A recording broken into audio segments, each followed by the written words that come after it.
Welcome back. This podcast explores the wisdom of generosity from ancient to modern and the beautiful space where generosity occurs. What is the first action that every fund development professional should do upon taking a job? Give. Give to the organization where you work. To dive into that principle more deeply, this week I am reading a poem on giving by Khalil Gibran from The Prophet, published in 1923. Quote, "Then said a rich man, 'Speak to us of giving.' And he answered, 'You give but little when you give of your possessions. It is when you give of yourself that you truly give. For what are your possessions but things you keep and guard for fear you may need them tomorrow? And tomorrow, what shall tomorrow bring to the over-prudent dog bearing bones in the trackless sand as he follows the pilgrims to the holy city? And what is fear of need but need itself? Is not the dread of thirst when your well is full, the thirst that is unquenchable? There are those who give little of the much which they have, and they give it for recognition and their hidden desire to make their gifts unwholesome. And there are those who have little and give it all. These are the believers in life and the bounty of life, and their coffer is never empty. There are those who give with joy, and that joy is their reward. And there are those who give with pain, and that pain is their baptism. And there are those who give, and know not pain in giving, nor do they seek joy, nor give with mindfulness of virtue.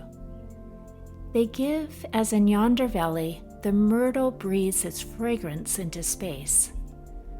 Through the hands of such as these, God speaks, and from behind their eyes he smiles upon the earth. It is well to give when asked, but it is better to give unasked, through understanding, and to the open-handed. The search for one who shall receive is joy greater than giving. And is there aught you would withhold? All that you have shall some day be given. Therefore give now, that the season of giving may be yours and not your inheritors. You often say, 'I would give, but only to the deserving.'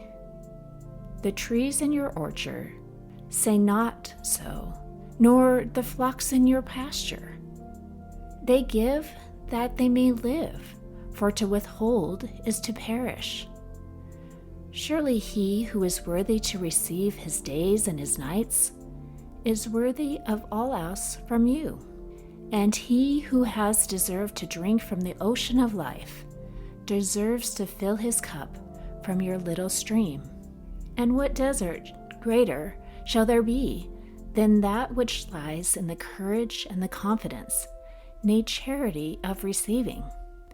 And who are you, that men should rend their bosom and unveil their pride, that you may see their worth naked and their pride unabashed?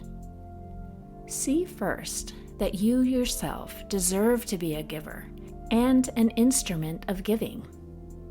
For in truth, it is life that gives unto life, while you, who deem yourself a giver, are but a witness.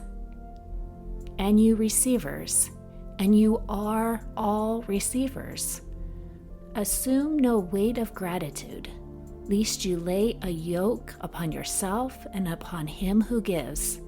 Rather, rise together with the giver on his gifts as on wings.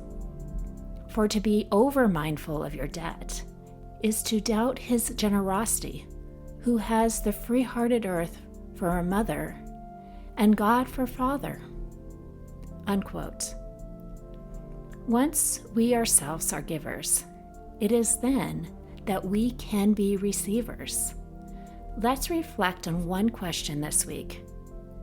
Are you an instrument of giving?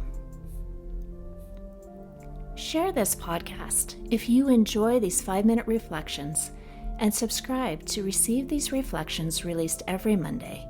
To explore fundraising coaching deeper, visit servingnonprofits.com. See you next week.